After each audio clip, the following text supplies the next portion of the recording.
नमस्कार दोस्तों, कहानियां विद चतुर चैनल में आपका दिल से स्वागत है। प्रिय दर्शकों, आपने अभी तक हमारे चैनल कहानियां विद चतुर को सब्सक्राइब नहीं किया है तो कृपया चैनल को सब्सक्राइब जरूर कर दीजिए और वीडियो को अंत तक जरूर देखें। शायद हो सकता है कि इस कहानी से आपके जीवन में कुछ बदलाव आ सके। तो बिना देर किए कहानी की शुरुआत करते हैं।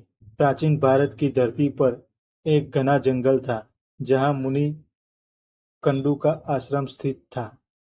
वे अत्यंत तपस्वी और सिद्ध मुनि थे, जिनकी साधना से तेज से आसमान तक का जगमगाता था। उनके तप से स्वर्ग के देवता तक विचलित हो उठे थे।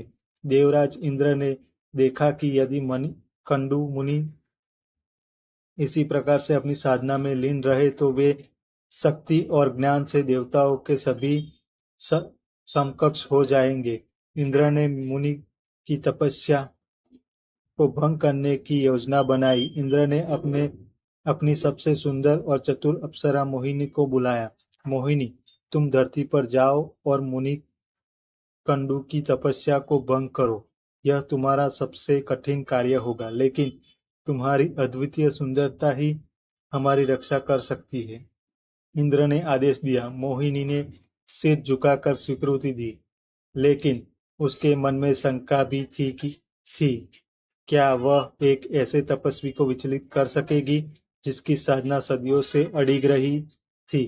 गंगा नदी के तट पर बसे कंडू मुनि के आश्रम में चारों ओर पवित्रता और शांति का वातावरण था।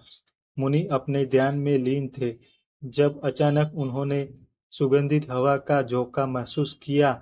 जैसे ही उन्होंने आंखें खोली, उन्होंने एक अप्सरा को देखा जो साक्षात सौंदर्य की देवी प्रतीत हो रही थी। हे मुनिवर, मोहिनी ने कहा, मैं एक साधारण पथिक हूँ और मैंने आपके आश्रम की महिमा सुनी है। क्या मैं यहाँ कुछ समय रुक सकती हूँ? मुनि कंडू ने उसकी ओर देखा। उनकी आत्मा ने उन्हें चेतावनी दी, लेकिन उनकी आंखें मोहिनी की सुंदरता से प्रभावित हो गई। यह स्थान हर किसी के लिए खुला है। मोहिनी ने अपनी योजना आरंभ की। वह हर दिन आश्रम में रहती, मुनि के कार्यों में सहायता करती और धीरे धीरे उनके प्रति स्नेह प्रदर्शित करने लगी।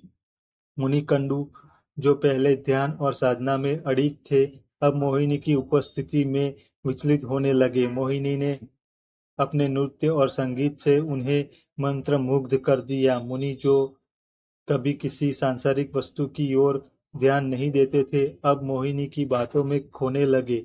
समय बीतता गया और मुनि कंडू ने धीरे धीरे अपने तप और व्रत को त्याग दिया। मोहिनी ने अपने सौंदर्य और प्रेम से उन्हें पूरी तरह अपने वश में कर लिया। दोनों ने 900 वर्ष तक एक साथ समय बिताया। इस अवधि में मुनि कंडू ने अपनी सारी दिव्य शक्तियां खो दी और उनके चेहरे पर तेज की जगह अब केवल मोह का रंग था। लेकिन समय का चक्र कभी स्थिर नहीं रहता। एक दिन जब मुनि कंडू और मोहिनी गंगा तट पर बैठे थे, तो मुनि ने अचानक आसमान में कुछ चमक देखी। यह देवताओं का संकेत था। मुनि को धीरे धीरे अपनी पुरानी साधना और कर्तव्यों की याद आने लगी। उनकी आत्मा ने उन्हें धिक्कारा। मुनि ने गहरी सांस लेते हुए कहा, यह सब क्या है? मैं कौन था और अब क्या बन गया हूँ? मैंने अपनी साधना, अपना धर्म, सब कुछ खो दिया है। मोहिनी ने चुपचाप सिर झुका लिया। वह जानती थी कि उसकी सच्चाई अब छिप नहीं सकती। उसने स्वीकार किया, हे मुनिवर, मैं यहाँ देवराज इंद्र के आदेश पर आई थी। मेरा कार्य आपकी तपस्या को भंग करना था, लेकिन इस दौरान मैं भी आपके प्रेम में बंध गई। मैंने जो किया वह अक्षम्य है। मुनि क्रोध और दुख से भर उठे। तुमने मुझे 900 वर्ष तक एक भ्रम में रखा। मेरा तप, मेरी सिद्धियां सब समाप्त हो गई। क्या तुम जानती हो कि इसका क्या अर्थ है? मुनि ने मोहिनी को तुरंत छोड़ने का आदेश दिया। मोहिनी ने मुनि के चरणों में गिरकर क्षमा मांगी। मुझे क्षमा कर लीजिए मुनिवर, मैंने आपका तप भंग किया है, लेकिन अब मैं भी इस मोह से मुक्त होना चाहती हूँ, मुझे सही मार्ग दिखाइए। मुनि ने गंगा तट पर पुनः तपस्या शुरू की। उन्होंने अपने शरीर और आत्मा को तप की अग्नि में जलाने का निश्चय किया। वर्षों की कठोर तपस्या के बाद मुनि ने अपनी खोई हुई शक्तियां फिर से प्राप्त की। उन्होंने मोहिनी को क्षमा कर दिया और उसे भी तप का मार्ग दिखाया।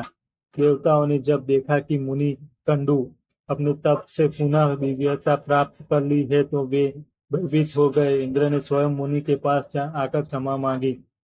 हे महर्षि, मैंने आपसी अपनी सुरक्षा के लिए आपका तप भंग करवाया, कृपया मुझे क्षमा करें। मुनि ने कहा, देवराज, तुम्हारा भय स्वाभाविक था, लेकिन यह तुम्हारी परीक्षा भी थी। मेरे लिए यह मोह और त्याग का पाठ था। मैंने अपनी आत्मा को जान लिया और यह समझा कि सत्य और साधना से बड़ी कोई शक्ति नहीं है। मोहिनी ने भी तपस्या का मार्ग अपनाया और वर्षों की साधना के बाद मोक्ष प्राप्त किया।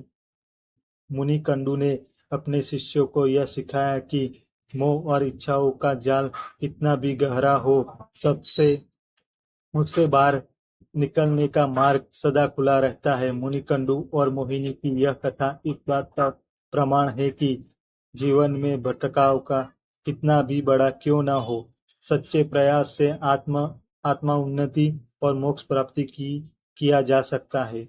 यह कहानी दर्शाती है कि प्रेम और मोह भले ही हमें क्षणिक सुख दे, लेकिन सत्य और तप ही स्थायी का मार्ग, शांति का मार्ग है। यह कहानी आपको कैसी लगी? कमेंट करके जरूर बताइए। धन्यवाद।